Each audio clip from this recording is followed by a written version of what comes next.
మీరు కోటీశ్వర్లు అయిపోతారు కానీ ఒక్క ట్రిప్ ఉందే ఫ్రెండ్స్ తో, అది మాత్రం ఈ జన్మకు అవ్వదు. ఏపీజే అబ్దుల్ కలాం గారు ఏం చెప్పారంటే కళలు నెరవేర్చాలని, కానీ నా కళ్ళ కళ్ళనే ఉండిపోయింది. ఎందుకంటే నా తొట్టి గ్యాంగ్ లో ఉన్న నలుగురు 4 దిక్కులు అంటూ దాన్ని మా ట్రిపుల్ స్కెచ్లు వింటే ఆ పోలీసు స్కెచ్ల కంటే అద్భుతంగా ఉంటది. ఎక్కడెక్కడ అంతర్రాష్ట్రీయ ట్రిప్లు, అంతర్జాతీయ ట్రిప్లు, నేషనల్ ట్రిప్లు చూస్తున్నవి ఇప్పటికీ ఊరు గడపే దాటలేదు. కరెక్ట్ గా ఏ టైం కి ఏ కాఫేకి వెళ్ళి కాఫీ తాగాలో, ఏ వాటర్ ఫాల్ కింద రీల్ చేయాలో, ఏ స్పాట్ కి వెళ్ళి ఫోటో తీయాలో లేచిపోయే వాళ్ళు కూడా ఎంత కరెక్ట్ గా ప్లాన్ అయ్యారు కదండి. మా వజ్రాలు ఒక్కొక్కరు ఎలాంటి వాళ్ళు అంటే లాస్ట్ మినిట్ లో ఒకటి హ్యాండ్ ఇచ్చే రకం. ఒక దానికైతే అమ్మ బాబులు ఒప్పుకోవట్లేదని, ఇంకో దానికైతే నెలకి 15 సార్లు అమెజాన్ నుంచి ఆర్డర్ పెట్టడానికి డబ్బులు ఉంటాయి కానీ ట్రిప్పుల్ కి రావడానికి డబ్బులు మాత్రం ఉండదు.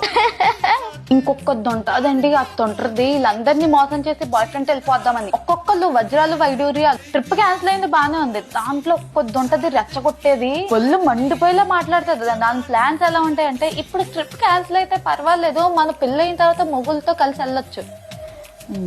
ఇలాంటి వాళ్ళకి ఒకటే గతి, ఆ కిరోసిన్ లో ముంచేసి తగలబెట్టేయాలి. మీకు కూడా ఇలాంటి మిత్రులు ఉంటే మీ కళలు కూడా జెండాలో ఎగరడం తప్పించి ఇంకేం అవ్వదు. ఇంకెంతవరకైనా కష్టాలు మళ్ళీ ఎక్కువ చెప్తే మీరు ఏడ్ చేస్తారు. మళ్ళీ కలుద్దాం వేరే వీడియోలో.